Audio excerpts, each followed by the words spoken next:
오늘의 뜬 뉴스 시사평론가 김종배 씨와 함께합니다. 안녕하세요. 네, 안녕하세요. KBS 사태가 갈수록 심각해지네요. 이 노동조합 이 파업 투표 시작됐고 사장은 이 불법 파업 엄중 대응하겠다 이렇게 나왔죠. 네, 거의 정면 충돌로 가고 있는데요. 예. 김한영 사장이 오늘 특별 담화를 발표를 했어요. 엄중하게 사교와 원칙에 따라서 대응하겠다 이렇게 밝혔으니까 정면 돌파하겠다고 밝힌 거고. 예. KBS의 노조가 두 곳이 있지 않습니까? 두 곳 모두 오늘부터 이제 파업 찬반 투표 절차에 들어갔기 때문에. 예. 지금 이 추세라고 한다면 접점은 도출이 안 될 것 같고요. 거의 정면 충돌로 갈 것 같습니다. 예. 그 뉴스도 어제 그제 계속 한 절반 이상 줄어들어서 방송이 파행 방송이 됐는데. 그렇습니다. 파업에 들어가게 되면 뉴스 말고 다른 프로그램들도 제작에 상당히 차질이 있을 것 같고. 그런데 그렇죠. 김한영 사장은 계속해서 물러나지 않겠다. 그 배경 예. 어떻게 분석해야 할까요? 일전에 제가 사실은 KBS 사태의 해결의 키를 쥐고 있는 김한영 사장의 거취 문제가 예.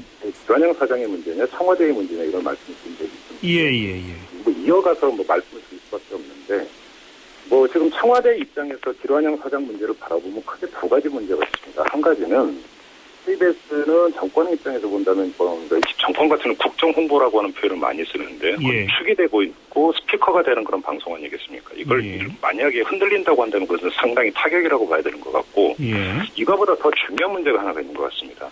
문제가 김한영 사장이 물러나 버리면 예.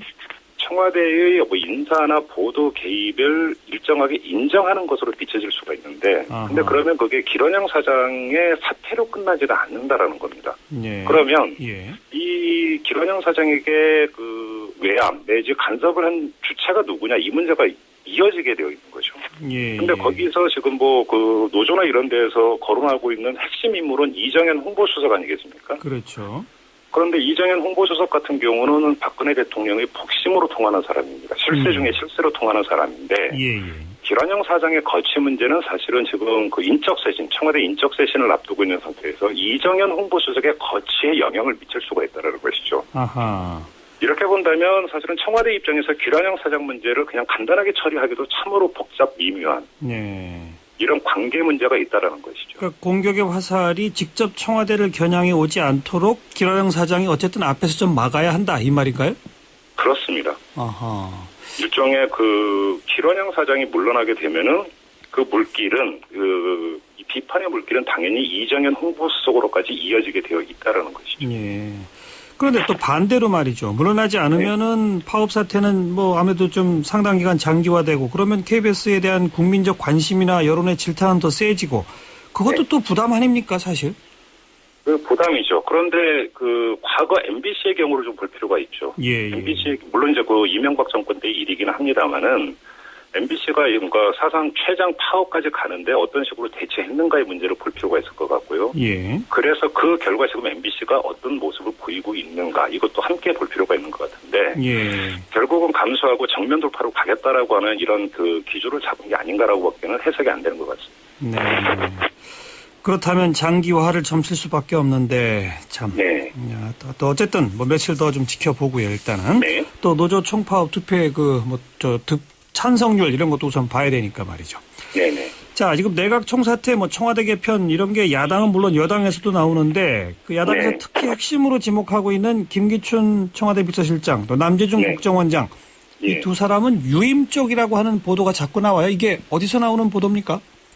이게 정치권에서도 그런 기류가 감지된다고 지금 이야기를 하고 있고. 예. 그러니까 사실 그거는 박근혜 대통령밖에는 모르는 얘기긴 합니다만은. 예. 기류가 그렇게 감지되고 있다고 전언이 나오고 이게 지금 기사화되고 있는 건데요. 예. 이것을 단순히 기류, 감, 느낌, 전언 이런 걸로만 볼 수 없는 게 김기춘 비서실장 같은 경우는 좀 주목해서 봐야 되는 부분이 있습니다. 이걸 보려면 박근혜 대통령의 담화문으로 돌아갈 필요가 있는데요. 예. 하나는 박근혜 대통령이 포괄적이고 도의적인 책임은 언급을 했지만 청와대의 구체적이고 직접적인 책임은 언급한 바가 없습니다. 예. 담화에서. 예. 그러니까 청와대는 사실상 책임이 없다라는 식으로 비춰지는 이 대목이고요. 예. 또 한 가지는 담화 말미에 경제혁신 3개년 계획이나 비정상의 정상화 이건 흔들림 없이 추진한다고 밝히지 않았습니까? 그렇죠. 무슨 이야기냐면 이전에 국정기조 같은 경우는 그대로 가져가겠다라는 겁니다. 네, 네. 그러면 이 국정기조로 그대로 가져가겠다라고 하는 데 있어서 국정기조의 중심축이 어디냐? 청와대라고 하는 것이고요. 예. 그러면 청와대에서 보좌의 중심축은 또 비서실장일 수밖에 없으니까 예. 담화문에 담긴 내용을 가지고 추론에 들어간다면 김기춘 비서실장을 박근혜 대통령이 경질을 한다. 어허. 이건 좀 보기가 힘든, 이렇게 추측하기는 별로 근거가 없다라는 것이죠. 오히려 담화문이 예. 김기춘 유임을 강력하게 시사하고 있다고도 볼 수가 있을 거거든요. 국정원장의 경우는요? 이 국정원장의 경우는 사실은 지금까지 표면으로 드러난 것만 놓고 보면 세월호 참사하고 직접적으로 연결지어서 볼 수 있는 부분은 없는 것 같습니다. 어허. 9시 10분쯤에 뭐 문자 메시지를 보냈는데 국정원은 우리는 TV 보고 알았다 이렇게 얘기를 했는데 예. 글쎄 국정원은 뭐 했느냐, 이 문제가 제기가 되고는 있습니다만 예. 아직은 그거에 대해서 판단을 내릴 근거는 부족하니까 그건 논외로 하고 예, 예. 남재준 원장이 간첩 증거조작 사건 때문에 이른바 3분 사과를 한 게 세월호 참사 바로 전날 아니었습니까? 그렇죠. 그러니까 사실은 세월호 참사 때문에 남재준 원장의 거취 문제는 유보된 것이라고 봐야 되는 것이죠. 근데 결국은 세월호 참사로 묻어서 유임으로 그냥 가버린다고 한다면 예. 이건 제가 좀 전에 말씀을 드렸던 박근혜 정부의 국정기조 문제하고도 연결이 될 것 같은데, 그리고 어제 말씀을 드렸던 공안몰이하고도 또 연결이 될 것 같은데 예. 여기서 상당한 논란을 빚을 가능성이 있다고 봐야 될 것 같습니다. 예, 예. 또 하나 근데 지방선거를 의식하지 않을 수 없기 때문에 만약 김기춘 비서실장, 남재준 원장 그대로 유임이 확정되면 뭐 별로 달라진 거 없네 이런 식의 여론도 부담이 될 테니까. 그런데 시간차가 있습니다. 시간차가. 예, 예. 뭐냐면 개각을 하기 위해서는 그 총리에게 그 재청권이 있지 않습니까? 그렇죠. 먼저 그 후임 총리부터 정하고 이 총리의 재청권 행사할 시간을 줘야 된다라고 하는 논거를 대가지고 예, 예. 시간차로 간다면 지방선거를 일정하게 비껴갈 수도 있다라는 겁니다. 그러니까 일단 지방선거 전에는 총리만 지명해 놓고 그렇죠. 나머지는 그 이후에 한다는 식으로 예고하고. 그렇죠. 이것도 며칠 더 지켜봐야 될 것 같습니다. 네, 수고하셨습니다. 고맙습니다. 시사평론가 김정배 씨였습니다.